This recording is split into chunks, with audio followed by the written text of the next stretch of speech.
എടാ പോയ കാര്യം എന്തായി? അതെന്തു പറ്റി? എക്സ്പീരിയൻസ്. ആ നീ എന്താ പറഞ്ഞേ? സി വിക്ക് സ്പെഷ്യൽ മെൻഷനിങ് അല്ലേ? ഞാൻ അവിടെ ചെന്നപ്പോൾ അറിഞ്ഞത് അതെല്ലാവർക്കും ചെന്നിട്ടുണ്ട്. അതവരുടെ മെയിലിൽ ഇൻബിൽട്ടാ. കുറേ എംടെക്കാരുണ്ടായിരുന്നു, അവർക്കൊന്നും കിട്ടിയില്ല. അന്നേരമാണ് ബിടെക് മാത്രമുള്ള ഞാൻ. ക്യാഷ് കൊടുത്താൽ ജോലി കിട്ടും.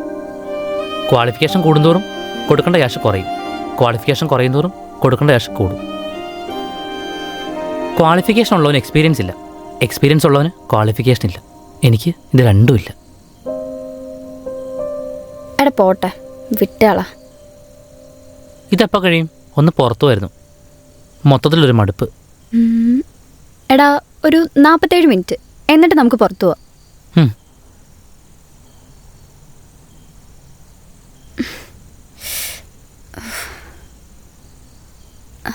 എടാ നീ ഒരു ഹെൽപ്പ് ചെയ്യോ? ഇല്ല. എടാ ഉച്ച മുതലിരിക്കുന്നതാ, കഴുത്തൊക്കെ ആണെങ്കിൽ ഭയങ്കര വേദന. നീ സ്ക്രീനൊന്ന് ഓഫ് ആവാതെ നോക്കിയാൽ മതി. അപ്പോൾ ട്രീറ്റ്? അതല്ലെങ്കിൽ ഞാനല്ലേ. ഇതിൻ്റെ കാര്യം ഞാനിട്ടു പോക്കോ. You are so sweet.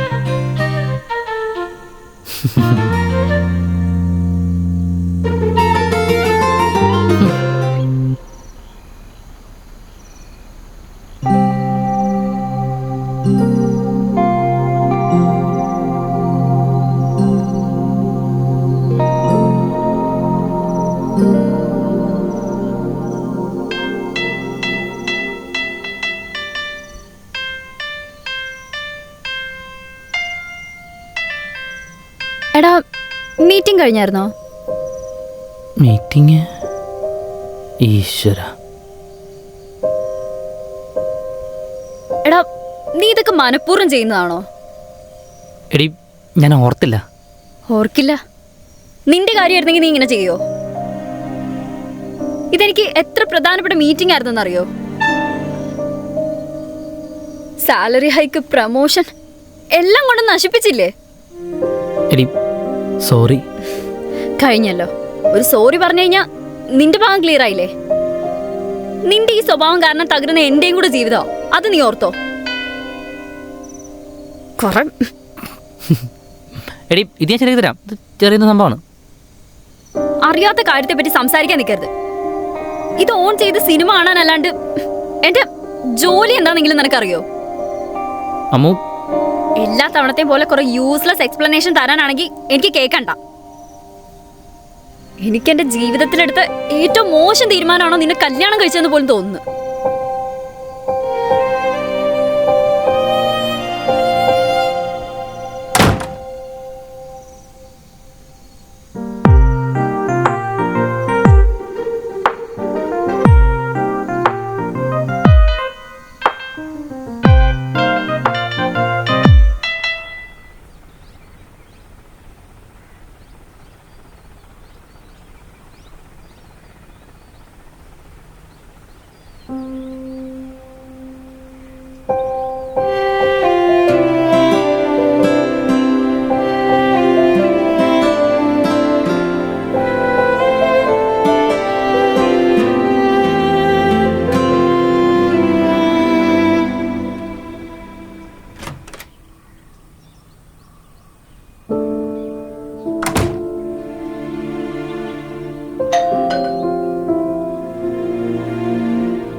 അല്ല അതേക്ക് നീ പെണ്ണിട്ടുള്ളോ?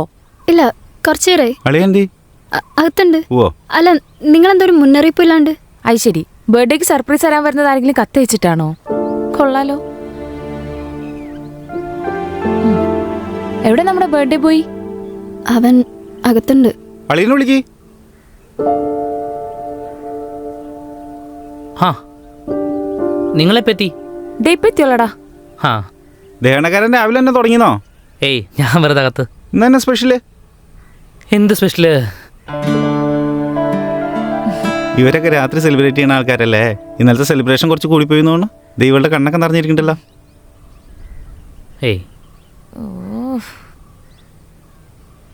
എന്നാ പിന്നെ നമുക്ക് കേക്ക് കട്ട് ചെയ്തിട്ട് ബാക്കി സംസാരിക്കാം അല്ലേ? ആ വാ. എടുത്തോ. ആ ആയിക്കോട്ടെ. വാ. വാളയാ.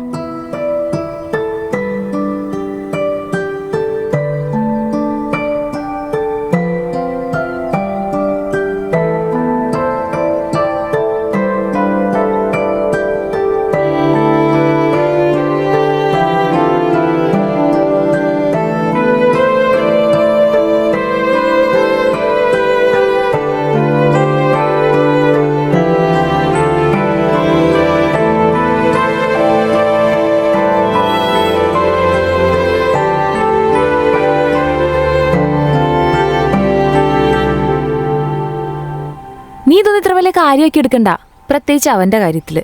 നീ ഇന്നലെ റൂമിൽ കയറി വാതിലടച്ചപ്പോൾക്കും അവനതെല്ലാം മറന്നിട്ടുണ്ടാകും. എനിക്കറിയാൻ പാടില്ല അവനെ. പക്ഷെ ഇത് എല്ലാ തവണത്തെയും പോലെ അല്ല. ഇത്തവണ എനിക്കെന്നെ കൺട്രോൾ ചെയ്യാൻ പറ്റിയില്ല. എനിക്ക് വായി തോന്നി എന്തൊക്കെയോ വിളിച്ചു പറഞ്ഞു. അവന് നല്ല വിഷമമായിട്ടുണ്ടാവും. എവിടെന്ന്? അവനോ? ഇടി, അവൻ പണ്ട് മുതൽ ഇങ്ങനെ. അവൻ ഏറ്റവും കൂടുതൽ ഇഷ്ടപ്പെട്ട ആൾക്കാരെ അവനോട് എത്രയൊക്കെ ദേഷ്യപ്പെട്ടാലും എത്രയൊക്കെ വഴക്കുണ്ടാക്കിയാലും അവനൊരിക്കലും അവരോട് ദേഷ്യമൊന്നും തോന്നാറില്ല. ഞാനും അമ്മയൊക്കെ തന്നെ അവൻ എന്തൊക്കെ പറയാറുണ്ട്. പിന്നെ മെച്യൂരിറ്റി കുറവിൻ്റെ കാര്യത്തിലാണെങ്കിൽ നിങ്ങൾക്കൊരു കുട്ടിയൊക്കെ ആവുമ്പോൾ താനെ മാറിക്കോളും. എന്തുറ്റി? ഇനി അതിന് നിനക്കെന്തെങ്കിലും പ്ലാൻ ഉണ്ടോ? ഇത്ര കൊല്ലം കഴിഞ്ഞിട്ട് മതി അങ്ങനെ എന്തേലും? പെട്ടെന്ന് എന്തായാലും വേണ്ടെന്നാ. ഫിനാൻഷ്യലി ഒന്നും സെറ്റിലാവാതെ കുട്ടികളായിക്കഴിഞ്ഞാൽ, അതുമല്ല പാരൻറ്റിങ് അത്ര എളുപ്പപ്പണിയല്ലല്ലോ. നിങ്ങൾ എന്തിനീ പേടിക്കുന്നേ? പേടിയല്ല, ഈ ഓട്ടോ ഒക്കെ ഒന്ന് മാറി ഒന്ന് സ്റ്റേബിൾ ആയിക്കോട്ടെ. ആരേ, 6 വർഷമായി ഞങ്ങളൊരു കുട്ടിക്ക് വേണ്ടി കാത്തിരിക്കാൻ തുടങ്ങിയിട്ട്. ഞങ്ങൾ കാണാത്ത ഡോക്ടർമാരില്ല, വിളിക്കാത്ത ദൈവങ്ങളുമില്ല. ഈ ജോലിത്തിരക്കും വീട്ടുകാര്യങ്ങളൊക്കെ കഴിഞ്ഞിട്ട് ഞങ്ങൾ രണ്ടുപേരും മാത്രമായിട്ട് ആ വീട്ടിലിരിക്കുമ്പോൾ അത് തരുന്നൊരു വേദനയുണ്ട്. അത് വല്ലാത്തൊരവസ്ഥയാ.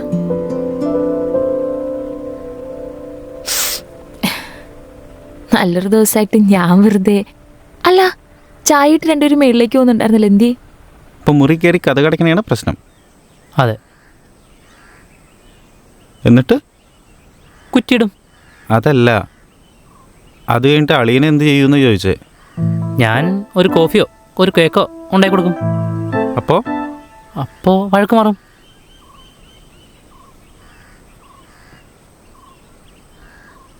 അടി ഉണ്ടാവണു, മുറി കയറി കഥ അടിക്കണു, കോഫി ഉണ്ടാക്കി കൊടുക്കണു, വഴക്ക് മാറണം. അതെ. ഞാൻ മനസ്സിലാക്കിയിടത്തോളം എന്താണെന്നറിയോ, അളിയൻ്റെ ഭാഗ്യമാണ് അവള്. ഇത് നേരെ മറിച്ച് അടയണ എൻ്റെ റൂമിൻ്റെ ഡോറാണെങ്കിൽ ഞാനൊന്ന് സോഫയിലാണ്, മെയിൻ ഡോറാണെങ്കിൽ സിറ്റ് ഔട്ടിലും.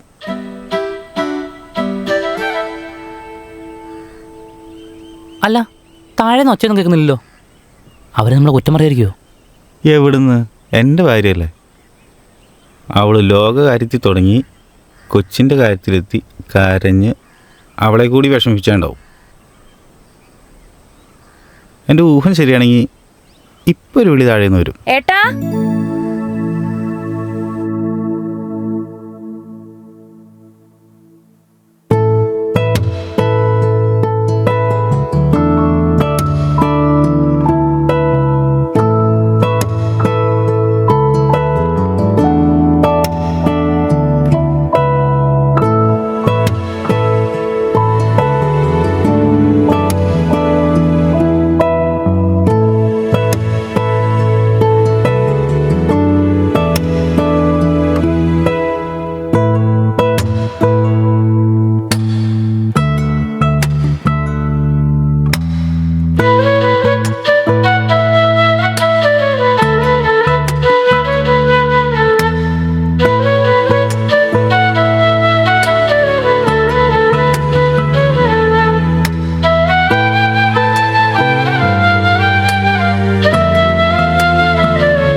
അളീനും അവളും മുകളിൽ സെറ്റ്.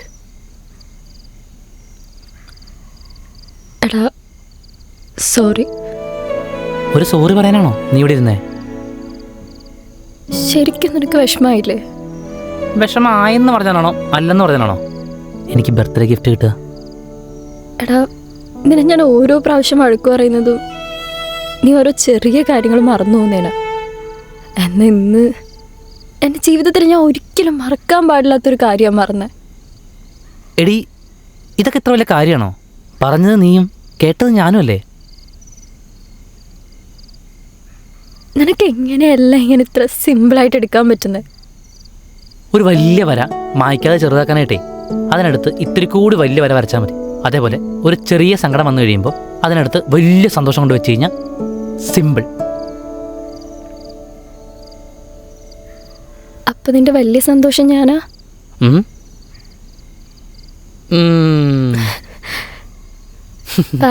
അതെ, എൻ്റെ സന്തോഷം മുഴുവൻ നീയാ. പോരെ?